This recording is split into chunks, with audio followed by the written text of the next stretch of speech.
예, 인사드리겠습니다. 한국건설관리공사에 다니는 박상은 상무입니다. 먼저 이 자리에 서게 해주신 우리 윤리 교수님께 진심으로 감사를 드리고 저희 조원이었던 김태훈 두산건설 소장님, 그리고 전 전무님, 그리고 장진철 포스코 안전팀장님 이 자리에 이뤄서 그동안 감사드립니다. 오늘 뭐 이제 교수님께서 이제 불러가지고 어떤 얘기를 할까 좀 고민을 했는데 한 두 가지로 압축을 해봤어요. 어떻게 공부했는가 하나 하고, 요즘 이제 점수를 받고 난 뒤에 이게 자기가 생각했던 거하고 너무 편차가 많이 나고 그러니까 그런 부분들을 제 점수를 중심으로 해가지고 그걸 한번 한번 해보는 걸로 했습니다. 먼저 이제 간단히 제 소개를 드리면은 저는 이제 건설회사에서 한 7년 동안 근무를 했습니다. 그리고 감리 공단으로 넘어와 가지고 24년째 지금 근무를 하고 있습니다. 지금 다니고 있는 현장은 용산역 바로 앞에 있는 효성 해링턴이라고 하는 아파트하고 판매 시설하고 이런 오피스텔하고 이렇게 같이 뭉쳐져 있는데 공사비는 한 6천억 정도 되고요. 저희가 공사를 하고 있는 공법이 탑다운 공법이라고 그래가지고 이제 지상으로 골조가 올라가면서 지하 탑박이를 같이 하는 그런 공법. 그 다음에 이제 지하 벽은 슬러리월 공법으로 지금 되어 있고, 그 다음에 철골 같은 경우도 약 한 3만 톤 정도의 규모의 철골 공사. 그 다음에 액트 칼럼, 그 다음에 뭐 데커 플레이트, 아무튼 우리 건축 교재에 나와 있는 공법들이 총 망라되어 있는 그런 현장입니다. 그래서 시공기술사 준비하시는 분들도 이제 저희 현장에 왔다 가면은 거의 다 붙고 하는 그런 좀 현장에 대한 어떻게 보면 혜택을 좀 많이 받고 있는 그런 현장에 지금 근무를 하고 있고요. 일단 이제 먼저 공부 방법에 대해서 말씀드리겠습니다. 아까 교수님 말씀하신 대로 공부한 지는 딱 6개월 됐고요. 처음에 한 3개월 공부를 하고, 그때는 뭐 이제 정규반은 등록은 다 했는데 주말에 이렇게 일들이 있어가지고 화요일 날하고 목요일만만 들었거든요. 그리고 나서 이제 시험을 봤는데 한 48점 나오더라고요. 그래서 이제 시험 보고 나오면서 어떤 생각을 했냐면, 그때는 이제 뭘 합격하겠다 해가지고 본 건 아니고 위치라 뭐 이런 걸 좀 보려고 참여를 했었는데, 끝나고 나면서 딱 느끼는 게 제가 일부러 이 책을 가지고 가는데 이거는 다 외워야 되겠다 그런 생각이 들더라고요. 그리고 또 한 가지 생각나는 게 우리 교재에 있는 목차는 다 외워야 되겠다 그 생각이 들더라고요. 처음 시험을 보고 내려오면서. 그래서 그거 이제 좀 준비를 하긴 했는데 이거 뭐 다 외울 수는 없죠. 근데 아무튼 여기에 좀 중점을 좀 많이 뒀습니다. 그래서 교재 목차 같은 경우는 그냥 순서대로 암기를 하는데 좀 어려움이 좀 있잖아요. 이 머리가 이렇게 좀 되지도 않고 막 이래가지고 그림 연산법으로 해가지고 이 목차를 좀 외우는 방법을 좀 택하기도 했습니다. 그래가지고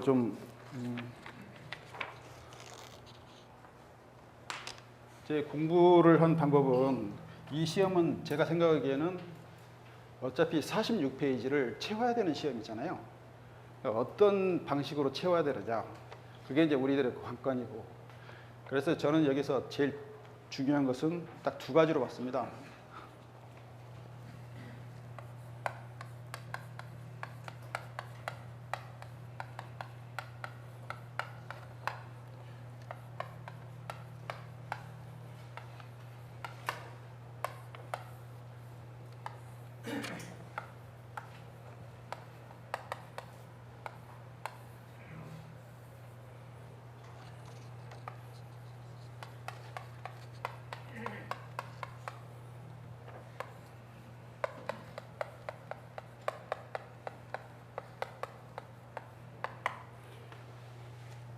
제일 먼저 중요하다고 생각하는 것은 구성 양식이라고 생각을 했어요.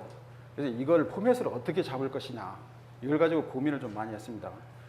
중요한 것은 시험을 봤는데 글씨만 나열해가지고 이렇게 글씨를 써가지고는 도저히 이건 안 된다는 그런 생각이 좀 들었어요. 그래서 이 포맷 어떻게 하면은 읽기 쉽고 그다음에 알아보기 쉽고 좀 차별화될 수 있는지 그런 부분에 대해서 이걸 이제 검토를 하기 위해서 저는 이렇게 했습니다. 이제 국내 건설 행정 서류 중에서 제일 비싼 서류가 뭐냐면 기술 제한 입찰 방식에서 기술 제안서, 턴키 공사나 뭐 이런 부분에서 기술 제안서 쓰는 거가 제일 비싼 서류가 아닐까 그렇게 생각이 들거든요. 뭐 하나 만드는데 뭐 1억 내지 뭐 2억 들고 이런 정도의 뭐 총 기술진들이 전부 모여가지고 하는 게 이제 턴키 기술 제안서죠. 이제 그런 거. 그다음에 이제 저희 뭐 감리 용역 같은 거 이런 거 할 때는 기술 제안서 같은 것을 많이 이제 작성을 하게 되는데 뭐 이 회사 저 회사 다니면서 기술 제안서에 그런 관련된 것들 보면은 어떤 도표랄지 그래프랄지 그런 거에서 이제 좀 아이디어를 얻는 경우들이 좀 많이 있더라고요. 그래서 이 포맷 형성을 하기 위해서는 기술 제안서 같은 것을 많이 구해가지고 봐서 어떤 방식으로 적어야지 이게 좀 차별화가 될 수 있을까 그런 생각을 해가지고 했는데 이거는 제가 보기에는 정답은 없습니다. 이게 호불호가 갈리기도 하고 중요한 것은 자기가 어떤 그런 걸 만들었으면은 모의고사 시간 때 이제 교수님한테 평가를 받는 것도 그렇게 하는 것도 뭐 좋은 방법이 아닐까 그렇게 생각이 듭니다. 그 다음에 이제 차별화된 내용이라고 해가지고 이 차별화된 내용에서는 저는 이제 안전하고 건축하고 토목 이 내용에 대해서 이제 차별을 시키려고 이제 노력을 했던 부분은 이 안전 쪽에서는 우리 현장에 있는 현장 자료들을 많이 사용을 했습니다.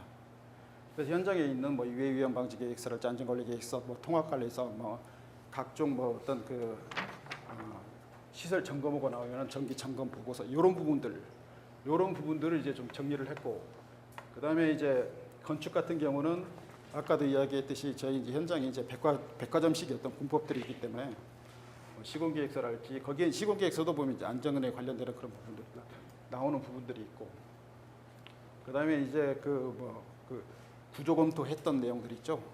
뭐 시스템 동발이랄지 뭐 이런 부분들. 근데 이제 저는 이제 토목이 아니라서 토목 같은 경우는 윤리 교수님이 이제 강의를 하시는 내용도 따르기가 좀 벅차더라고요 처음에. 그래서 종로서적에 교보문고 가가지고 만화로 된 토질역학 뭐 이런 그런 책들이 있더라고요. 제일 쉬운 책을 찾아가지고 잘 모르는 부분에 대해서는 원리 위주로 그걸 좀 정리를 했습니다. 그래서 이제 교량이랄지 토목 이런 부분들은 저희 이제 팀원들의 이제 하자 사례, 뭐 토목공사랄지 뭐 터널 공사랄지 하자 사례 이런 부분들을 가지고 차별을 해 나가려고 좀 노력을 했는데 이게 이제 뭐 전체적으로 다 한다고 해서 큰 어떤 나오는 건 아닙니다. 근데 이제 하나만 예를 들자면은 이런 거죠. 이제 건축 같은 경우에 이번에 이제 시스템 동발이가 나왔지 않습니까? 그래가지고 이제 그거를 이런 형태인데요. 이제 막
뭐 이제 예를 들어서 시스템 동반이다 그러면은 이런 그 관련되는 이런 그 문건들 중에서 그 자기가 도움이 될 이걸 좀 써먹어야 되겠다 하는 부분들은 하나씩 이렇게 발췌를 해갖고 준비를 했습니다.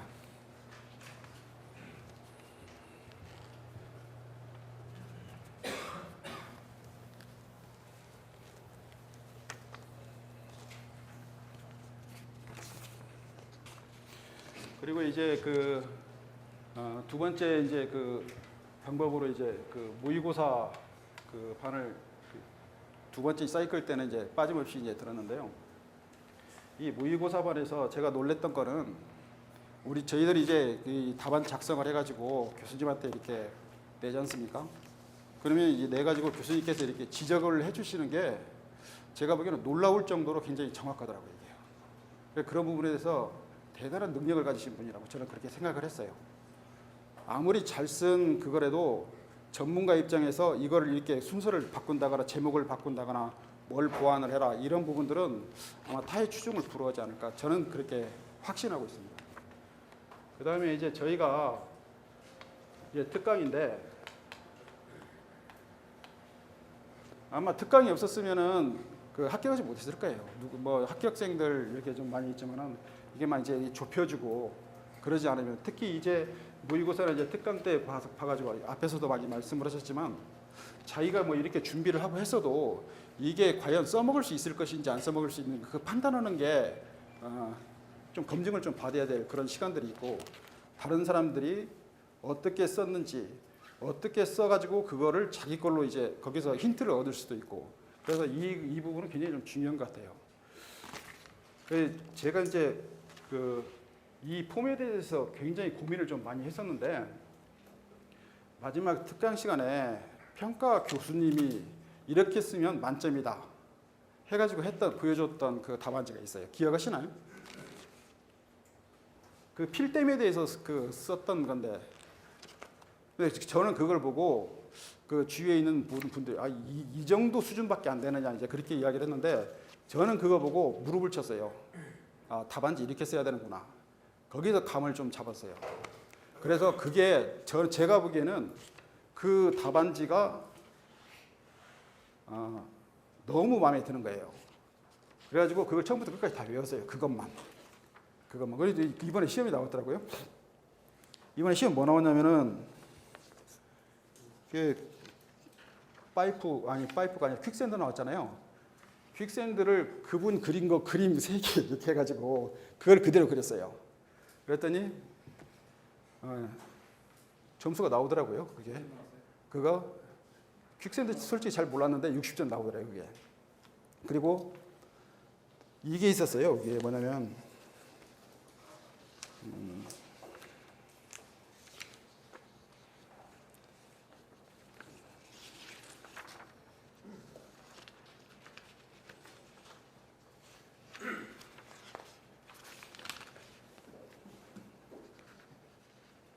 그 건축 구조물 부력 발생 원인과 부상 방지 공법별 특징 및 중점 안전관리 대책에 대해서 설명하시오. 이 문제가 나왔었잖아요.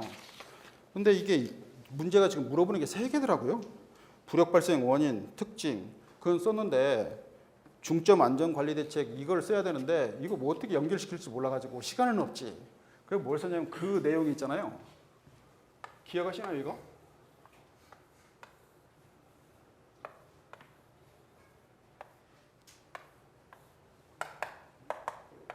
요거 그냥 그대로 썼거든요. 요건 또 65점 나왔더라고요.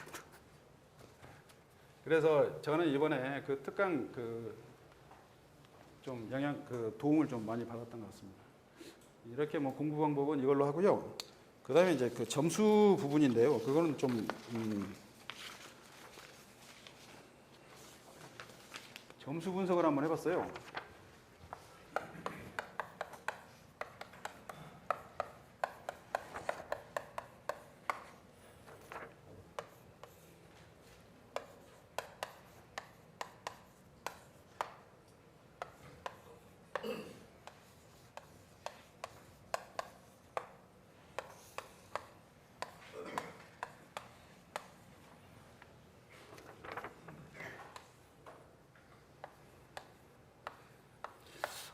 많은 분들이 지금 그 이번에 나온 점수가 그 본인이 그 계산했던 점수하고 잘 맞지 않는다는 그런 생각들을 좀 많이 하셨을 거예요.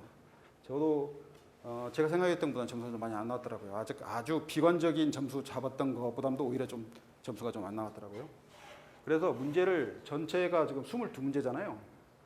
맞나? 22문제인데 제 점수를 전부 여기다 집어넣어 보니까 이상하게 점수가 딱 세 분류예요. 뭐 C도 57점, 59점 이것도 없어요. 53점 아니면 여기서 10문제. 그 다음에 60점에서 65점이 8문제. 72점에서 88점짜리가 나오더라고요. 이게 4문제. 지금 이렇게 돼 있는데 왜 이런 점수를 받았을까? 이거를 제가 생각해 보니까 이런 것 같아요.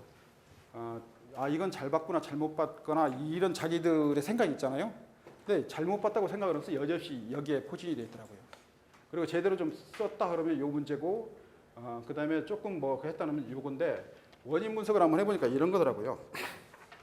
문제하고 제가 그 썼던 답안지하고 복기를 해가면서 왜 이 점수가 나왔을까요? 그랬는데 문제가 뭐냐면은 질문한 내용하고 적합하지 않은 거예요, 이게. 이 점수는 전부 질문 내용하고 비슷하지만 정확하게 맞아떨어지는 건 아니에요. 그런 것들은 전부 53점 아니면 56점이더라고요. 그러니까 이게 문제가 이거는 문제가 지금 안반 사면의 붕괴 형태 이 문제가 나왔었잖아요. 근데 이건 붕괴 형태인데 이거를 답안지를 그림도 그려가고 막 해가지고 되게 제 나름대로 멋있게 썼다고 생각을 했어요. 근데 이게 쓴 게 뭐냐면은 사면의 그 사면 붕괴 원인과 대책을 쓴 거예요. 근데 여기서 문제 물어보는 것은 붕괴 형태에 대해서 썼는데 맨 엄한 뭐 원인과 대책 써봤자 이게 점수가 안 나오더라고요. 아무리 차별화를 하고 그림을 그려도 문제 내용하고 적합하지 않다. 그거는 무조건 이건 나오시더라고요. 그래서 여기에 위치한 부분들은 질문 내용에 맞지 않았다는 내용들. 지금 여기에 해당이 되는 것들은 질문 내용에는 맞아요. 맞고 약간 이제 차별화. 아까 예를 들자면은 아까 뭐 시스템 동발이 뭐 있을 때는 뭐 그런 부분을 좀 집어넣는다거나 했을 때 이거는 2점수가 나왔고 72점에서 88점 이렇게 나왔던 것은 요거 플러스 차별화 플러스 좀 세밀하게 적는 게 이게 원래 이제 한 페이지 2페이지 가지고 요 이제 답안지를 쓰는데 이거 같은 경우는 좀 뭐 자세히 적는다고 그래가지고 한 페이지를 오버한 경우도 있었고요. 자세히 적는 거가 그 부분에 대해서 좀 그 세밀한 부분까지 적어주면은 저점수가 나오는데 이것만 가지고 되는 것이 아니라 심사위원을 잘 만나는 또 운빨이 또 여기 또 있어야 됩니다. 그래서 지금 여기서 이제 제가 말씀드리려고 하는 시사점은 뭐냐면은 이 지금 D 나오는 이 점수를 없애야 되잖아요. 그러니까 문제를 봤을 때 문제를 정확히 읽고 그 문제에 대한 답을 정확히 좀 써야 될 것 같고 그 내용을 몰라서 못 쓰는 거잖아요, 사실. 그러면은 제목이라도 이 문제에 맞는 제목을 이 질문 내용에 맞는 그 답변을 좀 써야 되지 않겠냐 그런 생각을 했고요. 그다음에 이제 요 점수 요거를 이제 유지를 하려고 그러면은 이제 서브노트를 만들어야 되는데 서브노트를 만드는데 이거를 여기에 대한 서브노트를 만들어야지 뭐 여기에 대한 이 점수 서브노트를 만든다거나 여기에 대한 서브노트를 만든다거나 해가지고는 시험 보러 가가지고 뭐 시험 보러 가가지고는 무조건 저는 이리 생각했어요. 왜 모의고사 이게 신경을 써야 되나 이런 생각을 했었는데 모의고사에서 저 모의고사에 답안 숙제를 한번 하려고 그러면은 하루 이상 걸리더라고요. 이걸 막 점수 그 교수님도 워낙 깐깐하게 이제 보시고 그러니까. 그럼 왜 이걸 시험장에 가가지고 제대로 쓰지도 못할 거고 이런 내용대로 도저히 시간 안에 쓰지도 못하는데 왜 이걸 할까? 그랬는데 결국 그게 뭐냐면은 이걸 만들어 놓고 이제 실전에 가가지고는 이걸 비슷하게 쓴다거나 그래야지 뭐 요 점수를 맞거나 뭐 이렇게 된다. 요걸 만들어 놓고 뭐 이렇게 갈 수는 없잖아요. 근데 만드는데 아까도 이야기했지만 이 차별화 이 개념에서 저는 이제 아직 교재를 못 봤어요. 교재를 1권, 2권, 그 다음에 용어 설명, 요거는 수업 시간에 만들었어요. 집에 가서 안 보고 아까 그 말씀했던 그런 부분들하고 그다음에 뭐 이제 뭐 요즘 뭐 인터넷이나 뭐 그 논문이나 뭐 이런 부분들을 좀 많이 참고하려고 그 했던 그런 부분들이 있습니다. 일단 뭐 점수 분석은 이걸로 마치도록 하죠. 그리고 오늘 교수님이 이 3명을 불렀는데 쭉 보니까 제일 그 나이 어리신 분 한 분하고 그것도 전공이 건축이 아니고 비전공. 그다음에 한 분은 안전 하시는 분. 그리고 이제 저는 이제 60이 넘었으니까 제일 고령자 이렇게 해가지고 사회 취약자들 아니지. 취약 수험생만 이렇게 골라가지고 좀 부른 것 같아요. 왜 그랬을까 이렇게 생각을 해보니까 이런 취약자들도 해내는데 뭐 정상적인 사람은 뭐 오직 잘해라 뭐 이런 의도가 아니었나. 뭐 이상으로 발표 마치도록 하겠습니다. 감사합니다.